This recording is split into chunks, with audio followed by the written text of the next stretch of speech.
Hey, what's up, stock compounders? Brad here. So, Warren Buffett and Charlie Munger just a few days ago did a 1 hour interview on CNBC called A Wealth of Wisdom. And I want to share my highlights from that interview. It's so easy to share highlights from Warren and Charlie. They're basically a human highlight reel. Everything they say is just so pointed. So, anyway, let's dive into what I took away. The first section really gets into Archegos Capital Management and Credit Suisse's $5.5 billion loss from that whole fiasco. And this whole discussion really leads up to the disdain that Charlie and Warren have for Robinhood. So the big lesson here from what happened with Archegos, one lesson we learned a long time ago is you can't make a good deal with a bad person, okay? I don't care how tight your contract is. You just can't do it. They probably enjoy litigation, right? There's no contract that will work against a bad person, and you don't want to spend your life fighting bad people, okay? So better just to avoid that whole situation. So back in 1932 and 1933, right after the Great Crash in 29, they held hearings and decided that unusual amounts of leverage were one cause of the problem in 1929, and that it could pose dangers even to the entire economy. So they gave the Federal Reserve Board the right to establish how much people could borrow against stocks, right? These are margin requirements. The rule in 73 was 50%. The rule in 34. Now the rule today is 50%. Now what happened is Wall Street figured out how to get around this rule, this limit on margin requirements. They lobbied through changes in the law so they could have unlimited leverage and keep the transactions off the books through murky accounting. Right? This is Wall Street. This is greed figuring out how to extract more and more. Right? This is just how Wall Street works. So Charlie comes in with the story here. This is an old story about all these banks that think they've done so well. These two guys are fighting with razors. One takes a big swipe, and the other guy says, "You missed me." But he says, wait until you shake your head. All right. So, banks and Wall Street, it just runs rampant. Of course, if you're running a gambling parlor, right, you want the big players to gamble more furiously. And that's what the securities business allowed people to do. It's how they make money. It was a big mistake. It created a lot of misery, right, for the everyday person. We don't want to suck people into gambling more than they can afford, right? So this is really setting the stage for Robinhood here. Last time around, we got the correct regulation that came and stayed for a long time on margin debt only because we had the worst depression in the history of the English-speaking world. That's what it took to get a little sense into the politicians. We're fighting very strong forces here when we're trying to rein in the nonsense that happens on Wall Street. And, Buffett chimed in. He says it's very tough to be a regulator. To really go after the big stuff, you're attacking the profit center of institution after institution. A wise regulator stops this stuff before it starts. What interests me in all this, so this is where Charlie starts to bring China into the conversation. What interests me in this is that the communist Chinese behave the way that I am talking in favor of, right? Avoiding this stuff before it starts, the speculation, the over-leveraged activity. And our own wonderful free enterprise economy is letting all of these crazy people go to this gross excess. The people who are avoiding are the communist Chinese. They step in preemptively to stop the speculation. Okay. I don't want all of the Chinese system, says Charlie, but I certainly would like to have the financial part of it in my own country. So this is where they get into Robinhood. They're asked directly about what they think of Robinhood. Robinhood is beneath contempt. Okay? It's a gambling parlor masquerading as a respectable business. So on the outside, it looks like, hey, we're allowing more and more people to play this game called investing, right? We're helping the 99% is effectively what Robinhood pitches itself as. But they're not encouraging people to buy a very low-cost index fund and hold for 50 years. They're not encouraging the type of activity that will actually benefit these individual investors. What you get instead is advice about how to trade options, okay? Because that's what's going to make money for Robinhood. That really fast, high-frequency activity is really what makes money for Robinhood. And they're also lying to people, right? They're telling people they aren't paying commissions, right? This is a commission-free platform. When the commissions are simply disguised in the trading, okay?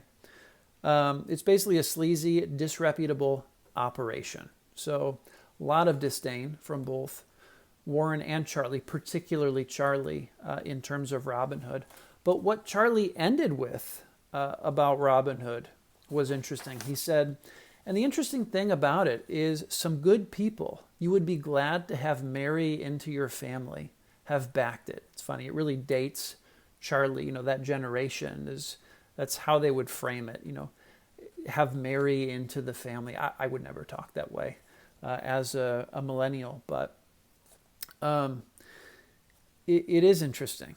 There's some really good people who are backing Robinhood that have bought into the story that it's creating opportunity for people who have historically not had the same opportunities on Wall Street in the investing space. But it's how would I change Robinhood? What I'd really like to see is a platform, an app like Robinhood that's very user friendly, very simple to use. But it encourages some of these behaviors that are known to benefit investors in the long term, like a coffee can approach,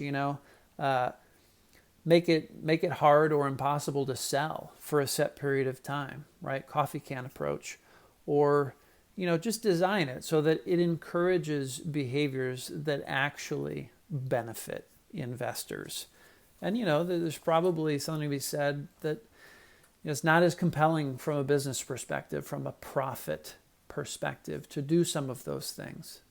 But that would really set a platform apart if it was clear that it had investors' best interests in mind. Warren had scorn for my way of making a living, right? So Charlie was a lawyer out of college. That's kind of how he started his career as a lawyer. And he was correct in that, to have scorn of being a lawyer. It took me a long time to wise up that he had a better way of making a living than I did. But he finally convinced me that I was wasting my time as a lawyer to come over to the investing profession. So this is where Warren reminisces about buying Berkshire and what a mistake it was to put assets under that umbrella of Berkshire Hathaway. In 1967, when a good insurance company came along, I bought it for Berkshire Hathaway. I really should have bought it for a new entity because Berkshire Hathaway was carrying this anchor of all these textile assets that weren't any good, right? They were really dragging the whole operation. For 20 years, I fought the textile business before I gave up, okay? If we had just started out with the insurance company, Berkshire would be worth twice as much as it is now. And this is Warren talking from 2010 about what happened in 1967, how the whole thing got started. Another lesson, one thing we've learned is that if it's clear that something is a mistake, fix it quickly. Okay? Going back, fighting the textile business for 20 years. Right? It's possible that Warren knew it was a bad business much earlier than, 20 years that he finally decided to actually do something about it. If it's a mistake, if you know it's a mistake, fix it. It doesn't get better while you wait. Okay, and that's such a wise statement. It really, really lands for me. That's something that Charlie Munger said. It's obvious why people drag their feet with mistakes. It's often painful to fix them, right? But, the takeaway here is it's going to be a lot more painful in aggregate if you drag your feet when it comes to fixing mistakes. Long ago, we owned 2 small insurance companies at Berkshire that both went broke, except we didn't let them go broke. Okay, this actually isn't a mistake-related comment. It's about integrity. So we could have walked away from them, but we didn't. We haven't spent our lifetime working at things to try and figure out ways to walk away from debts or have things in indentures and play games like they have with credit default swaps. Okay, figure out ways to take advantage of the lenders. It's just not our game. So if we owe money, we're going to pay it back. And this really gets at the values that Warren Buffett and Charlie Munger got from an early age from their parents, from the people that their parents associated with. And I'm curious how, Michael Burry and Bill Ackman would respond to this particular segment from this interview between Warren Buffett and Charlie Munger. The idea that, credit default swaps, playing those games, it's really just taking advantage of the lenders. It'd be fascinating to hear their take on that because obviously Burry and Ackman have made quite a bit of money with credit default swaps. So this is Charlie who's saying, I was surrounded by high-grade people. My parents had good friends who were high-grade people. I had a very privileged life in terms of my associations. I deserve no credit at all. I was just forced to imitate the right people. So Charlie bringing in humility there as well, as he often does. Someone said, that is the oldest young man I've ever known, about Charlie Munger. I always behaved like I was 100 years old, even when I was young. Such a beautifully quotable piece there from Charlie Munger. We've been able to associate with people that we really like. Okay, this is one of the most amazing things to be able to have in our lives, is to be able to choose who we associate with. That's one of the luxuries of life. We made a lot of money, but what we really wanted was independence. We've had the ability since a little after we met to associate with people that we wanted to associate with. If we associated with jerks, that was our problem, but we didn't have to. We've had that luxury for 60 years, and it beats 20-room houses. It beats 6 cars in the garage. What really is great is being able to do what you want in life and associate with the people you want to associate with. So, it got me curious. That independence, that's what they really wanted, was independence. I wonder at what age, they felt like they had independence. How much money did it take for Warren Buffett and Charlie Munger to really feel like, okay, now we can do whatever we want? And what really fueled them to build this empire of Berkshire Hathaway long after that bar for independence had been met? Curious how they would respond to that. Asked about Zoom, right? Charlie Munger said, I have fallen in love with Zoom. I think Zoom is here to stay. It just adds so much convenience. To which Warren Buffett quipped, well, yeah, for an old-timer like yourself who can't move around very well, it makes sense that you would like it. Warren Buffett isn't as excited about Zoom. He actually prefers the old-fashioned telephone calls. Sounds like yeah, Buffett doesn't spend very much time at all on Zoom. So we're getting into kind of pandemic lessons. What can we take away from the pandemic? This has been very, very unpredictable, and it's not over in terms of the unpredictability, says Warren. For some businesses, it didn't create just a return to normal.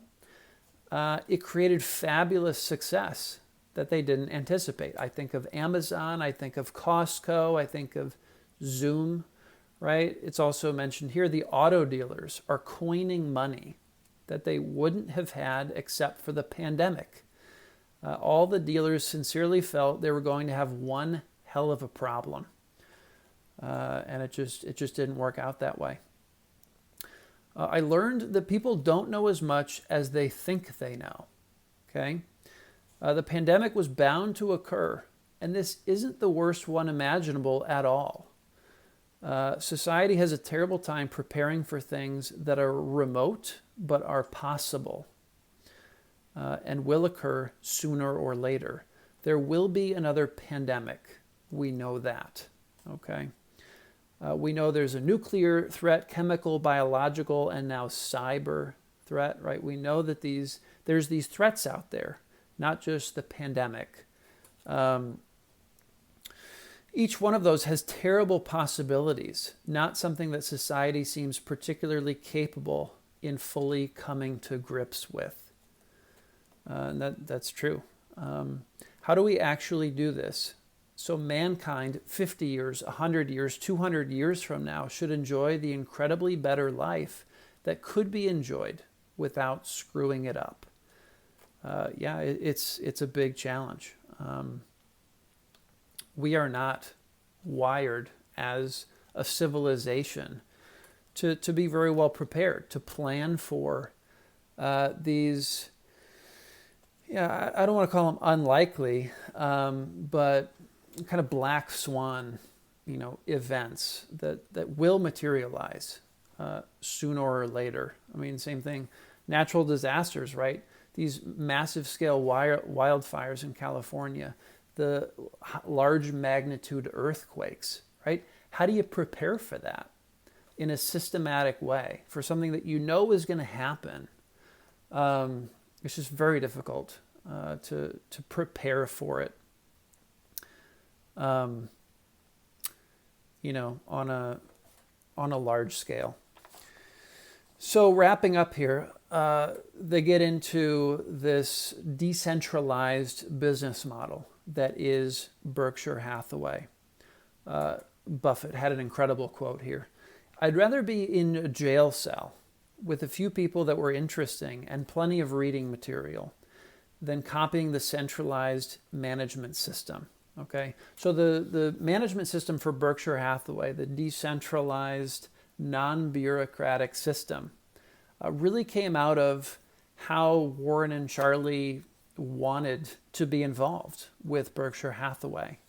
And they say it's been a fascinating case study of just how much you can get, how successful a business can be with that kind of decentralized model. And then finally, to end, what do you really admire about each other? So Charlie starts off, I like the humor and all that, but dependable is really important. So that's, the highest quality that he admires in Warren Buffett, dependability. And then Warren says, Charlie's really just the kind of person, it's the kind of person that Charlie is and has been. Contributions to society, has never shaded anything he has told me, presented it to me in a different way than reality, never behaved in a self-serving way. And finally, it's better to associate with people who are better than you are. It really helps lift you up. So that's it, guys. Highlights from Charlie Munger and Warren Buffett. I mean, it's a fantastic talk. Take a look. I will link to the 47 or so minute YouTube video. I've heard that you can't watch it if you're outside of the US, which is a total bummer. So hopefully, we get another video up that you can access if you're outside of the U.S., but it's well worthwhile listening to the full 47 minutes. And let me know your guys' highlights, or girls. Of course, I don't want to discriminate. I know like 3% of my subscribers are females. I hope that increases over time because, compounding through investing is really something that anyone can benefit from. So with that, y'all, I will see you in the next video. Take care.